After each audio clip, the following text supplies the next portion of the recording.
It was a muddy afternoon in the city, the streets still wet from a heavy downpour. Puddles lined the roadside, and the ground was slippery with dirt. An elderly man, known as Papa Thomas, sat quietly on a wooden bench beside the road. His clothes were faded, his slippers nearly torn, but there was a calmness in his presence. He had just finished sweeping outside a modest shop and was taking a moment to rest before heading home.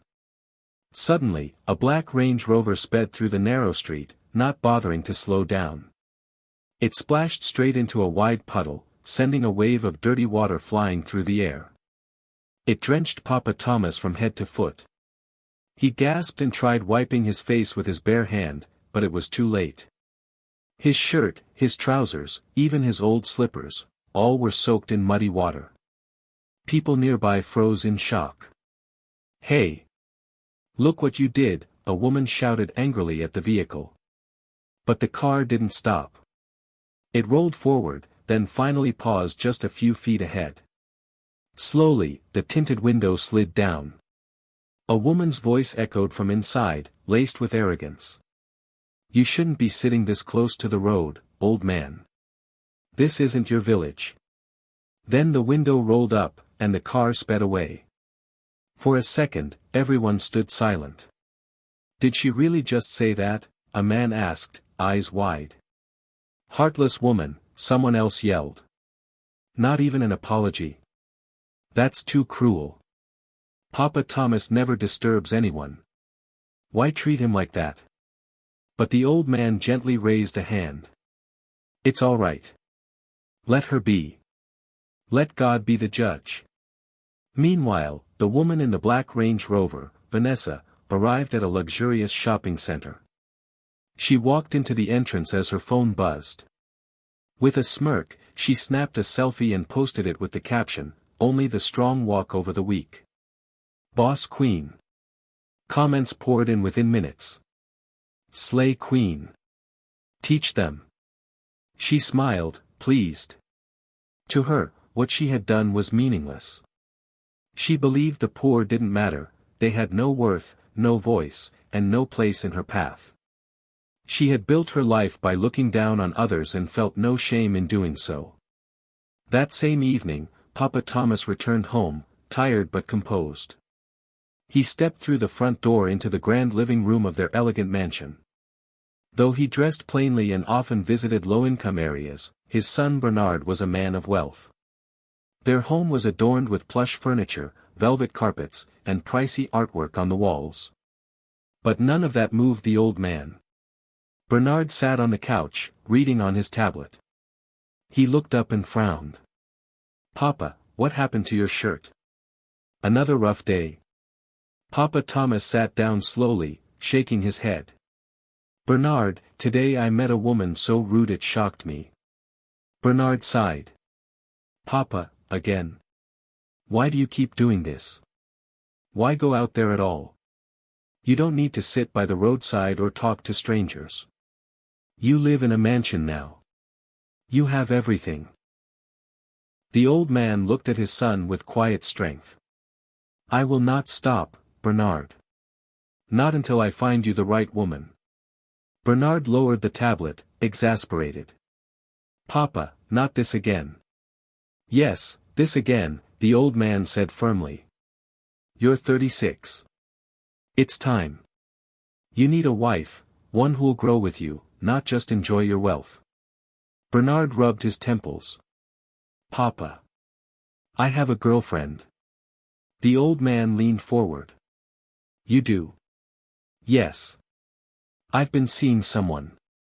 "Then why hide her from me?" "I wasn't sure, but since you brought it up again, I'll tell you. You'll meet her soon." Papa Thomas raised his brows. "Who is she? Where's she from? What does she do?" Bernard smiled faintly. "You'll see. She's beautiful." The old man paused. "Beauty isn't everything, my son." "I know, Papa. But, there's a problem." "What problem?" Bernard hesitated before continuing. "She's rude, Papa. Very rude." The old man leaned back slowly. She talks down to people, Bernard admitted. She's arrogant. Acts like everyone is beneath her. And she wastes money. I give her cash, she blows it on luxury stuff, clothes, shoes, bags, all for show. Papa Thomas shook his head slowly. Then why are you still with her? Bernard looked away. I don't know, maybe because she's beautiful. Maybe I thought I could change her. She's intelligent too. And sometimes, when she's calm, she's really sweet. But when she's angry, it's like she becomes a different person. The old man sat silently, then asked. Does she respect you? Sometimes. Does she respect herself? Bernard didn't answer. Papa Thomas sighed. Bernard, I've watched women all my life. You can tell a lot from the way a woman walks, the way she speaks. You need a woman who brings peace, not noise. A woman who helps build, not waste what you've worked hard for. I know, Papa. You're right. Then bring her here. Let me meet her. Let me see her for myself. If I see humility, I'll bless the marriage. If I see pride, I'll speak the truth, no matter how it feels. Bernard nodded. All right, Papa. I'll talk to her. Maybe she can come this weekend. Good, the old man said. But don't warn her. Let her come just as she is. I want to meet the real her, not the one she pretends to be in public. Bernard chuckled. You want to catch her off guard?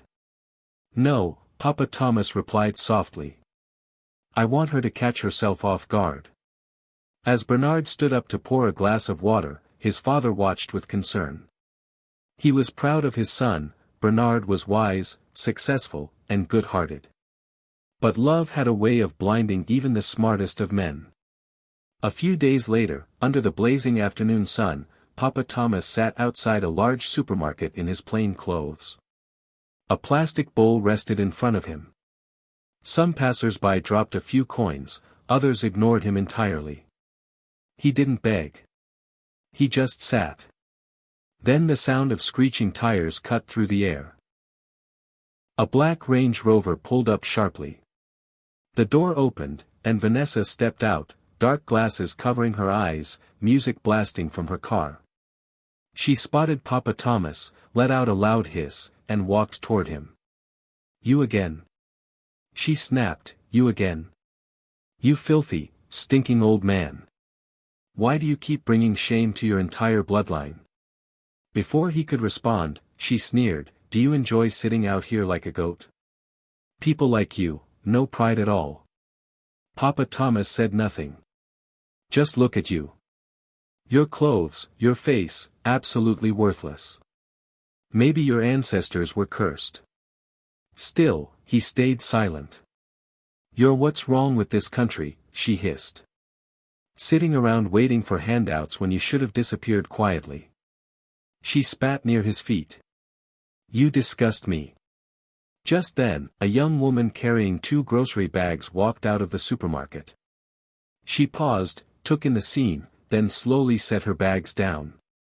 That's enough, she said firmly. Vanessa turned with a glare. Who are you supposed to be? Someone who still has basic human sense, Mary replied. Vanessa let out a cruel laugh. Another broke rat trying to act important. You're screaming at an old man for nothing, Mary said sharply. What did he ever do to you? He exists, Vanessa snapped. That's what he did. Men like him shouldn't be outside stinking up the place. Mary stepped forward. He's old enough to be your father. So what? Vanessa shouted. Is he my father? Maybe yours. You both look like you share the same poverty. Mary's expression didn't flinch. Maybe he is. And if so, I'd be proud. At least he has more value in silence than you have in your entire presence. Vanessa scoffed. Do you even know who I am? Do you know who I'm dating? I could have you arrested right now. Mary didn't blink. Arrest me for asking you to respect an elder? I'm rich. I can do anything. Vanessa yelled. No, Mary shot back. You're just loud. That's not the same as rich in dignity. You're jealous. Vanessa shrieked. I'm clean. I'm elegant. Mary laughed lightly. No, you're just noisy with makeup. That's all. Vanessa's smile vanished. She stepped closer. You dare speak to me like that? Yes. Because clearly no one ever taught you how to act. You'll regret this, Vanessa hissed. Mary's tone stayed calm. One day, this same man you humiliated will be the very one you'll kneel before. Vanessa's hands trembled. Mary pointed at her. Take your pride and leave. Vanessa stared for a moment, lips tight, cheeks flushed with fury. Then she turned, stormed into her car, slammed the door, and drove off with tires screeching. Mary turned to Papa Thomas. I'm so sorry, sir. He looked at her kindly. Thank you, my daughter. She smiled. I just couldn't stand there and say nothing. He nodded slowly. It's rare these days, people who speak up like you just did. Mary looked around and stepped closer. Papa, what's your name? Thomas, he said with a soft smile. Most folks just call me Papa Thomas. She sat beside him. I'm Mary. He nodded. Lovely name. She met his eyes. Papa, where do you stay? He hesitated, then said gently, there's an old shop on the edge of town. The owner lets me sleep there. It's not much, but it keeps the rain away. Mary's face dropped. Oh Papa. I'm sorry. He shook his head slowly. No need to be. Life moves in seasons. I may be poor, but I still have peace. You're too wise to be out here, she said. He gave a quiet smile. When life strips you bare, it leaves behind only wisdom. Mary was quiet for a moment. Then she spoke again. I studied agriculture, Papa. I'm a graduate. Been out of school for a year now, still no job. My parents are farmers back in the village. He nodded. You're trying. That matters. I was thinking, she continued, instead of sitting here, maybe we can do something. Even behind that store, a little garden. We could grow simple things, tomatoes, peppers, vegetables. Papa Thomas looked at her, stunned. You want to help me start a farm? Yes, Papa, she said warmly. I don't have money, but I've got energy. We can work. Better than waiting for coins. You'll eat well, and we can sell a little too. He sat in silence, deep in thought. You're too kind, he said softly. She shook her head. No Papa, I just believe that people with good hearts deserve help too. He looked at her closely. You hardly know me. She smiled. I know enough. You said nothing when she insulted you. That silence told me everything. He smiled slowly. You're different. I try, she said. He nodded. I'll think about it, Mary. Think fast, she joked. We can start with just a small basket of okra. Even that can bring change. They both laughed gently. Mary stood, picked up her grocery bags, and waved. Okay, Papa. See you tomorrow. He nodded. I'll be right here. Don't go hiding, she teased. She walked off, smiling. Papa Thomas leaned back and watched her leave. Something stirred in his heart. Not pain. Not shame. Hope. He looked to the sky and whispered, Lord, could she be the one? That evening, Papa Thomas walked into the house with a wide smile. The heavy front door closed behind him, and he quietly took off his sandals. The mansion felt cool, quiet. In the living room, Bernard sat reading. Papa cleared his throat. Bernard. Yes, Papa. I met someone today. Bernard looked up. Who? Papa Thomas walked over and sat beside him. Today, I met the most beautiful, respectful, well-mannered young woman I've come across in years. Bernard raised an eyebrow. Seriously? Yes, Papa said. And I'm not talking about her looks or hair or clothes. I'm talking about her heart. A pure heart. A woman with dignity and boldness. Bernard leaned back. What happened? I was outside the supermarket, Papa began. That same proud woman showed up, the one who always insults me like I'm dirt. She did it again today. Bernard clenched his fists lightly. Her again? Yes, Papa nodded. But this time, something different happened. He smiled. A young lady saw it all. And before I could speak, she stood up for me. Boldly. She didn't scream like a madwoman, her words were clear, calm, but fierce. That proud girl had to walk away in shame. Bernard was quiet. Then, Papa continued, she came and sat with me. No rush. No arrogance. She simply asked if I was okay. Like I mattered. What's her name? Bernard asked. Mary. Mary? Yes. I told her I was homeless. She didn't mock me. Do you know what she said? Bernard waited. She said, Papa, I can help you. Bernard looked surprised. She's a graduate. Studied agriculture. No job. Her parents are farmers. And yet, she offered to help me start a small farm. Just something to bring food and peace. Bernard shook his head slowly.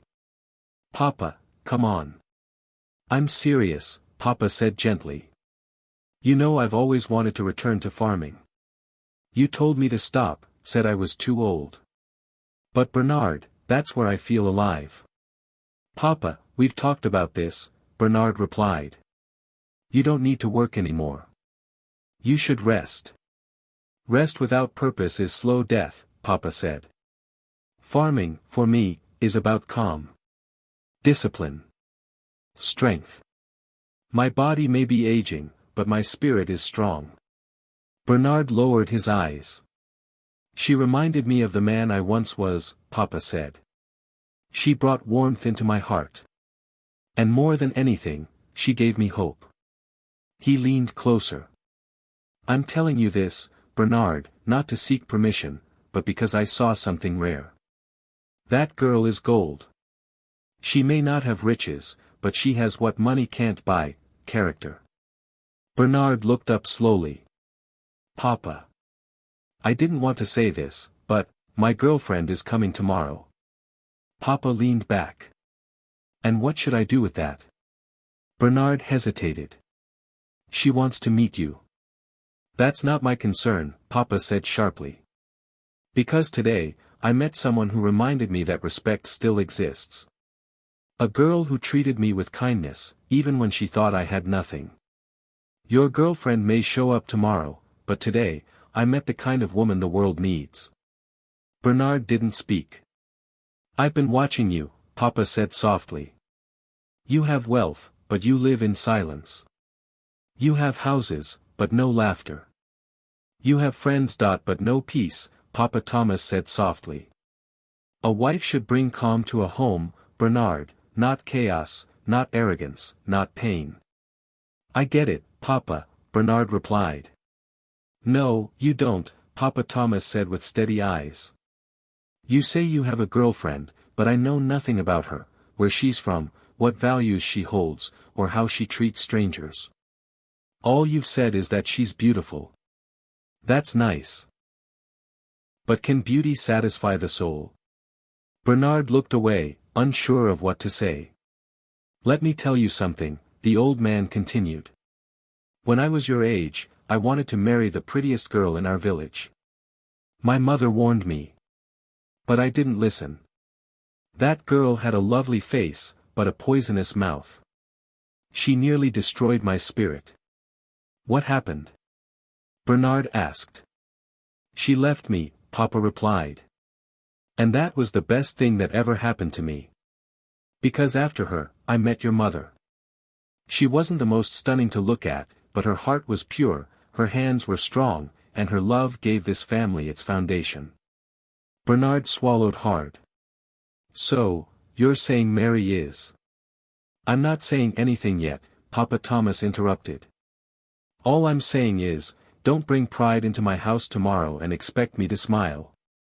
Because today, I already met peace. Okay, Papa, Bernard nodded. She'll come tomorrow. Let her show you who she is. But I won't fake anything, the old man said. If I see pride in her, I will tell her. Right to her face. Bernard stood, nodding respectfully. I understand. Papa Thomas smiled. Good. I've said my piece. Let's wait for tomorrow. Morning came quietly. Papa Thomas had already bathed and was seated in the living room, dressed in a neat but simple outfit. His expression was calm, but inside, his thoughts were busy. He kept hearing Mary's voice echo gently in his mind, Papa, I can help you. A small smile tugged at his lips. Then came footsteps. Bernard walked in and stood nearby. Papa. Yes. She's on her way. Papa Thomas kept his gaze ahead. Let her come. Moments later, the rumble of a car echoed into the house. The door creaked open. The sharp click of heels echoed on the tiles. Vanessa entered, head held high, swinging designer handbags like trophies. Her eyes swept across the living room. This place is cute, she said. Not quite as stylish as mine, but still decent. Then her eyes landed on the elderly man sitting quietly on the couch. She stopped cold. Her smile faded. Papa Thomas looked directly at her but said nothing. Bernard stepped forward, confused. Papa, this is. I know who she is, Papa Thomas said, voice cool. Vanessa's throat went dry. You. Yes, he said evenly. We've met. Twice, actually. Bernard turned to her, surprised. Wait, you know my father? Vanessa's lips trembled. I didn't realize. You didn't need to realize, Papa Thomas said, eyes steady. You only needed to show respect. Bernard looked from his father to Vanessa. What's he talking about? This, Papa Thomas said, turning to his son, is the woman who splashed dirty water on me in the street, then insulted me like I was beneath her. Again yesterday, at the supermarket, she did the same. Bernard's jaw tightened as he turned slowly to Vanessa. She couldn't meet his eyes. Is that true? He asked. I didn't know he was your dad, she said quickly. You didn't have to know, Bernard snapped. He's still a person. An elder. You humiliated him, twice. I thought he was just some poor beggar, she whispered. And even if he were, Bernard said, his tone sharper now, is that how you treat people? I didn't mean it like that. She said almost in a whisper. Papa Thomas rose slowly. You didn't mean it, but you still said it. You drenched me in shame just because I looked poor. You spoke like the world belonged to you. And now, that same old man turns out to be the father of the man you love. Vanessa opened her mouth, but no sound came out. Tell me, Papa Thomas asked, if you had known who I was, would you have acted better? Yes, she said softly. Then you are not truly kind, he replied, calm but firm. Real kindness doesn't depend on who's watching. Vanessa's eyes welled up. Please sir, I'm sorry. Papa Thomas shook his head gently. You're not sorry for what you did. You're sorry because of who I turned out to be. Bernard was still, breathing deeply, his eyes sharp with quiet disappointment. You told me you were bold, he said, looking at Vanessa. You said you loved me. I do, she replied. No. You love yourself, Bernard said flatly. Because the woman who truly loves me would never disrespect my father. Vanessa dropped her bag slowly. Please, Bernard. He gave her one last look, then turned away. Papa, he said quietly, I've made a mistake. Vanessa stepped slowly to Papa Thomas. Please, forgive me. He looked at her in silence. Forgiveness is easy. But trust is not. You had a chance to show your real self, and you did. She wiped her face. I can change. He nodded. Good. Start by changing how you treat those who can do nothing for you. She picked up her bag and left. The room fell quiet again. Papa Thomas sat down. Bernard joined him on the couch. Papa. Yes. Mary. Yes. Papa Thomas smiled gently. Where is she now? She's coming to see me tomorrow. At the supermarket. The next morning, Bernard left the house quietly. He needed air. He needed to think. What had happened with Vanessa still replayed in his mind. He couldn't believe the woman he once loved had insulted his father, not once, but twice. His heart felt heavy. He drove out alone, no driver, no assistant. Just silence. After a while, he parked at the edge of a quiet stretch of land behind some local stores. He got out and walked to a small bench beneath a mango tree. The sun was still rising, the breeze gentle. For the first time in days, he felt calm. Then, ahead, he noticed someone. A young woman standing by a small patch of land, checking the soil. She held a bag of seeds in one hand, a small hoe in the other. No makeup. No flashy clothes. Just quiet confidence. She bent down, touched the earth with her fingers, then stood. Bernard watched her. After a while, she noticed him. She smiled. Good morning. Good morning, Bernard replied. She walked over. Are you from around here? No. Just passing by. Needed some air. She nodded. Me too. Well, not exactly. I'm planning to start a small farm here. He looked at the land. You. A farm? She laughed. Why not? Most girls won't touch a hoe. But I studied agriculture. No job yet, but I have hands. Bernard nodded, impressed. That's rare. She dropped her bag and stretched out her hand. I'm Mary. He shook it. Bernard. They smiled. She sat on a rock beside him. I'm helping an old man, she said. No home, but he's kind. Reminds me of my father. Bernard's heart skipped. I met him yesterday. A woman insulted him, and I couldn't just watch. Later, I offered to help him farm. He doesn't beg. He just watches the world. Bernard listened carefully. She didn't brag. She just spoke with peace. I wish more people thought like you, he said. She laughed. We're around, just hidden. You live nearby? No. I take the bus from the other side of town, she said. It's hard, but I can't sit doing nothing. I admire that, Bernard said. She looked at him. What do you do? He hesitated. Business. Ah. Business. The favorite Nigerian word. They both laughed. I won't ask too many questions, she added. But you look like someone with a lot on your mind. Bernard smiled. You're not wrong. She stood.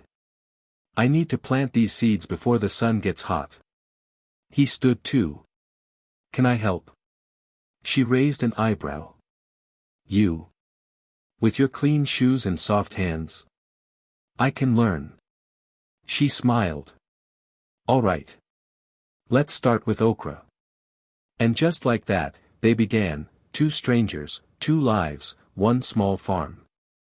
Later that day, Papa Thomas sat near the supermarket, eyes far off, thinking not of money but of Mary.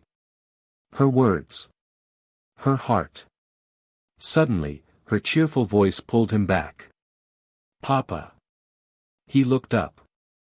Mary stood there, smiling with a small basket. She sat beside him. I brought something. What is it?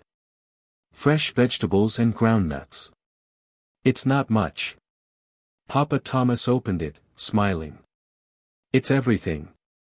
Thank you, my daughter. Papa, she leaned closer, I have good news. Tell me, his eyes brightened. I found land.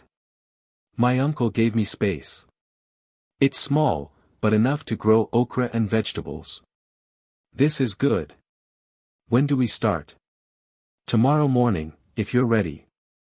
Papa Thomas paused. Then shook his head. No, we can't go tomorrow. Why not, Papa? He smiled. Because you're coming to my house tomorrow. She blinked. Your house. But you said you sleep in a shop. He nodded. Come. I'll explain. She raised an eyebrow. Papa, are you hiding something? He chuckled. I'm hiding peace. You'll understand tomorrow. She laughed. All right. Then when do we go to the farm? Let's try the weekend. Okay. But you, Papa, you're full of surprises. He pulled out a small paper. Here's the address. Don't be late. She looked at it and shook her head. Now I'm really curious. She paused shyly. Papa. I also met someone today. He leaned forward. Who? She looked down and smiled. Just a man, he's kind. Handsome too. Papa Thomas raised his brows. Who could that be? I want to see him. She laughed. No, Papa. We're just friends for now. Still. I'm your second father now. I must see him. Papa, calm down. He grinned. So we'll see you tomorrow? She hesitated. Yes, Papa. See you tomorrow. See you, my daughter. As she walked away, Papa Thomas whispered. Let tomorrow begin, the truth. Later that night, he returned home. Bernard was in the living room. Papa, Bernard said, can I tell you something? Yes, my son. I met someone today. Papa Thomas smiled inside. You did? Yes. She's not like others. Beautiful, but humble. Smart, but soft. She was farming under the sun. What's her name? Mary. Papa Thomas closed his eyes and smiled. She's the first woman that made me want to sit and just listen, Bernard added. Papa Thomas nodded. I would love to meet her. You will, Bernard said. Very soon. The old man leaned back again. Tomorrow, he whispered to himself, you'll meet her, in the most unexpected way. I was a poor, homeless old man. That kind of kindness is rare, Papa Thomas said softly. Mary's eyes filled with tears. So, you were testing me? He shook his head gently. No, my daughter. I was observing. Life has taught me that people bow before the rich but spit on the poor. You did the opposite. You fed me, you offered your hands for farming, and most of all, you made me feel seen. She turned toward Bernard, confused but deeply moved. And you? Bernard stepped closer. I didn't know either. We met by chance.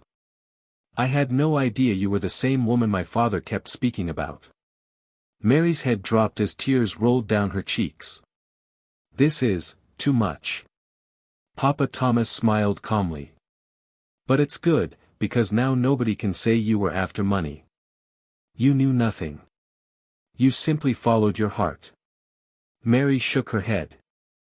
I didn't do anything special. You did, Bernard said softly. You showed kindness to someone you thought had nothing. That's not common. That's power. Silence settled between them, gentle, meaningful. Then Papa Thomas spoke again. Mary, come inside. You are home now. She looked up at him, still overwhelmed. Are you sure? She asked. Bernard reached out his hand. Yes, please. She took it, and together they walked into the house, not as strangers, but as something real, something honest. Inside, the house was quiet. Papa Thomas had gone to rest, leaving Bernard and Mary alone in the spacious, warm living room. Bernard sat beside her, struggling to find the right words. But he didn't delay. Mary, he said gently, I don't want to waste time. She turned to him, listening closely. I know we just met, he continued, but what I feel, it's strong. It's something I've never felt before. Her eyes stayed fixed on his. I love you, Bernard said clearly. From the first moment I saw you. Mary blinked, slowly. I didn't just admire you, he said. I loved your strength, your calmness, your quiet confidence. And the fact that my father sees you too, that means everything to me. He leaned in a little. Mary, I want to marry you. As soon as possible. She looked at him, stunned. Then she spoke softly. I won't lie. I love you too. She paused, then smiled. From the moment we met at the farm, I felt safe. I didn't even know your name, but I knew peace. Bernard's face lit up. She smiled again. If you really want to marry me, she said, then I will say yes. He reached for her hand and held it firmly. Thank you. You are the most beautiful and intelligent woman I've ever met. And now, you're going to be my wife. Mary blushed, then her face turned serious. There's something I must do first. What is it? Bernard asked. I have to go to the village, to tell my parents. They need to know. Bernard paused. Her words echoed, my parents live in the village. He sat up, firm. No. That can't continue. She looked at him, confused. My in-laws can't remain in the village while I live in a mansion, he said. Her eyes widened. I own many houses here in the city, he added. I'll give them one. I want them to stop farming. They've suffered enough. Now it's their time to rest. Mary stared at him, speechless. You would do that? Mary, he said, I'm not just marrying you. I'm marrying into your family. And I'll honor them the same way I honor my father. Tears rolled down her cheeks. No one has ever said something like that to me. He gently wiped her face. You deserve it. From today, your pain is mine.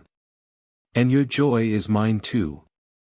News spread fast, Bernard, the quiet billionaire, was getting married.